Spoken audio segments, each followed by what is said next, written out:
Bonjour, Bonjour. vous allez bien? Oui. Bon, Laurence, merci d'être parmi nous.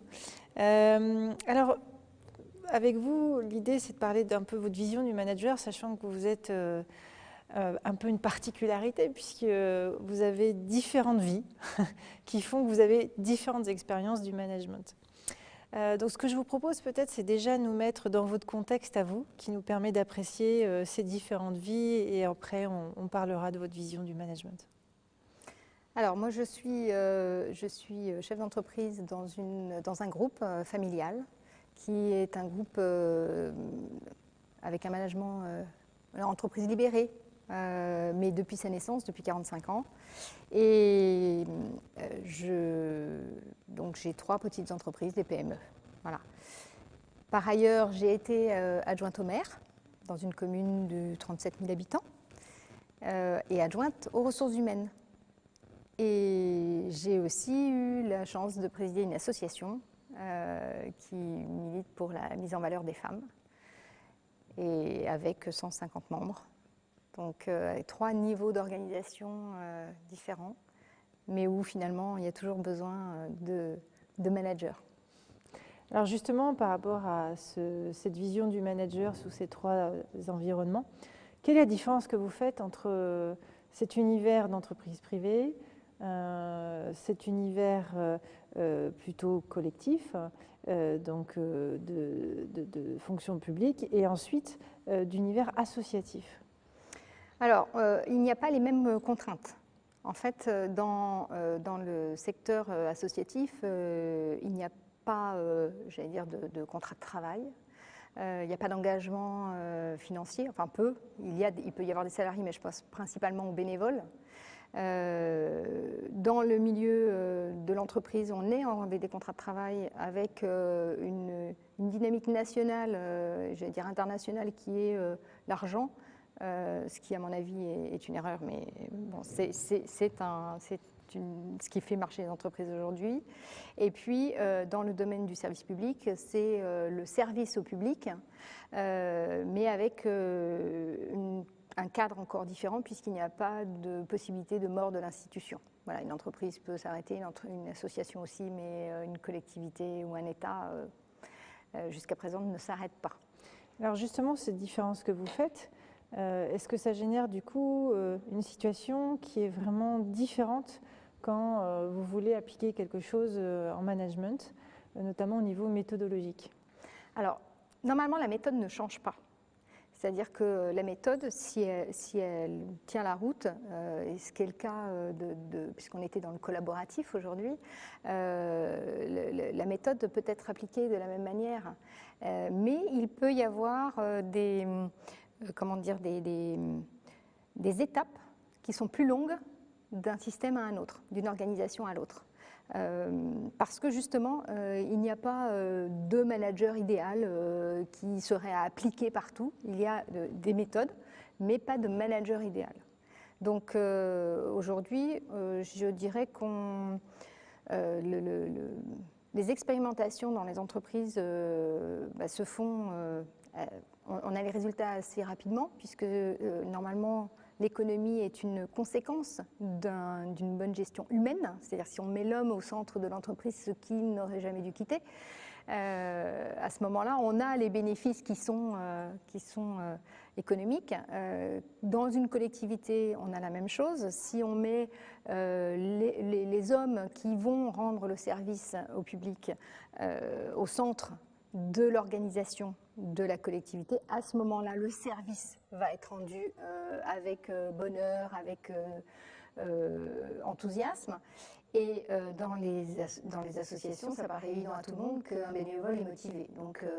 Et donc qu'il travaille, j'allais dire, pour le bien et pour l'objet de l'association. Mais on s'aperçoit très rapidement que de nos jours, le monde associatif est en train de s'écrouler, manque de bénévoles, parce que justement, il faut aussi dans les associations changer les modes d'organisation. Donc il y a des outils pour ça.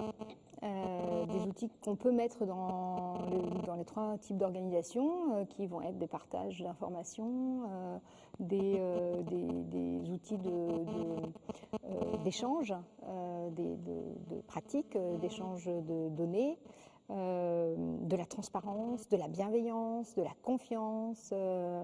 Et puis, on change l'autorité on change le mode d'autorité, c'est-à-dire qu'on n'est plus dans l'argument d'autorité, mais dans l'autorité de l'argument. Alors justement, par rapport à ce que vous faisiez comme distinguo de contraintes entre la fonction publique et l'entreprise et l'associatif, qui eux sont plutôt dans une relation de survie avec l'élément économique qui s'exprime de différentes manières, si vous employez ces outils, ces méthodes, quelle va être la différence dans son application ou dans son évolution? C'est plus long. C'est plus long puisque la prise de conscience d'un changement nécessaire à la survie n'existe pas justement dans la fonction publique. On n'a pas ce côté il faut absolument qu'on évolue parce qu'autrement on va mourir. Donc c'est plus long. On doit convaincre encore plus. On redouble d'efforts au départ, mais alors quel bénéfice à la fin? C'est vraiment, à chaque fois que ça fonctionne, on a des agents qui sont, alors déjà qui sont empreints de service public quand ils sont entrés, mais en plus qui ont les moyens de travailler et de rendre un service de grande qualité. Donc là, ça bénéficie à tout le monde puisqu'on est au service du citoyen, donc de tout un chacun. Au final, vous êtes en train de dire que la notion du temps est importante en fonction de son contexte. Donc il n'y a pas un manager idéal, non. Il y a plusieurs managers de toutes sortes qui répondent aux enjeux. Est-ce que vous auriez 1 ou 2 exemples concrets qui permettent d'illustrer justement cette méthodologie que vous évoquez avec des effets de levier dans les différents environnements que vous avez côtoyés et que vous côtoyez?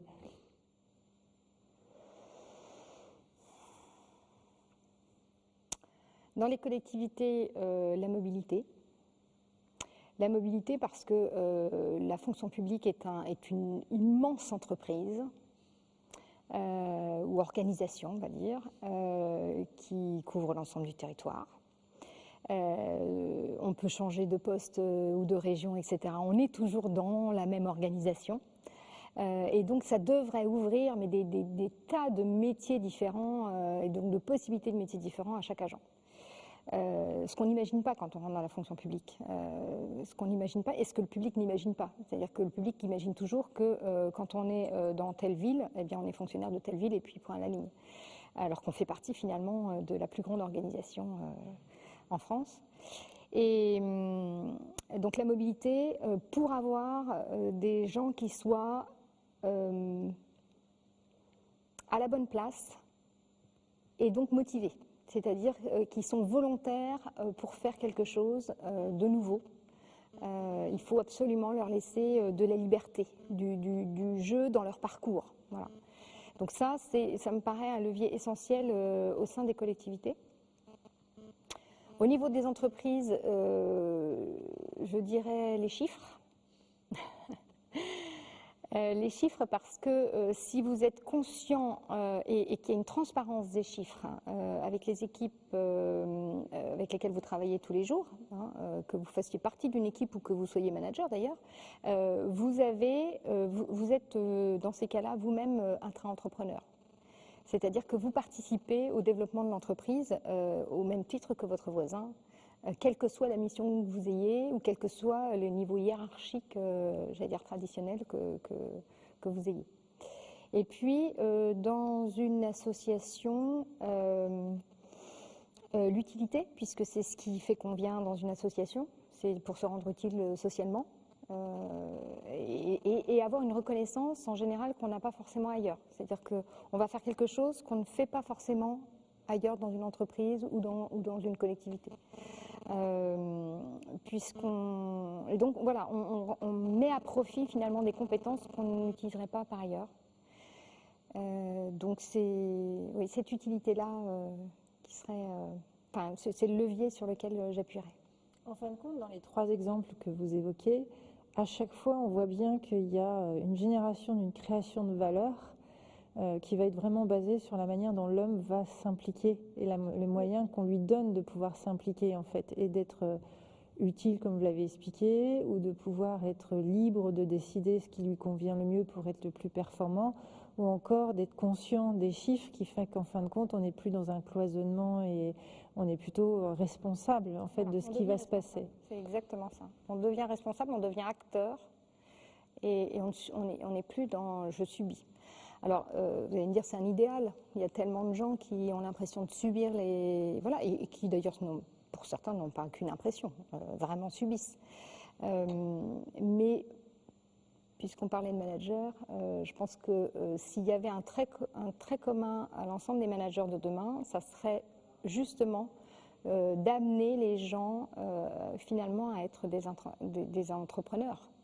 À des niveaux différents. L'entreprise, c'est pas forcément l'argent. Hein. Entreprendre, c'est faire des choses. C'est une posture. C'est une posture. Hein. C'est agir. Donc, agir en osant, en ayant l'audace de faire des choses nouvelles aussi, hein, d'aller sur des sentiers qui sont pas forcément battus. Donc, oui, il faudrait que ce manager amène les gens dans cette posture-là. Voilà, ça serait le plus important. Donc on se redonne rendez-vous dans 10 ans, vos ETS. Alors à mon avis, il y a plein de petits aujourd'hui, moi j'en vois partout dans tous les domaines qui sont là, qui sont en train, les nouvelles générations, mais on les dit abattus, mais c'est pas vrai. Si on regarde bien et qu'on leur laisse un petit peu, si on leur fait confiance, parce que le problème c'est la confiance. Et alors là, dans les 3 organisations, c'est pareil.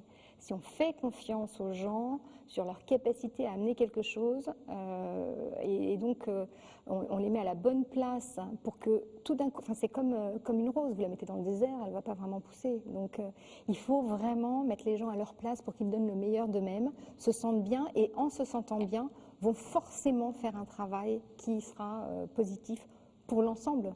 Donc, merci Laurent, c'était très intéressant.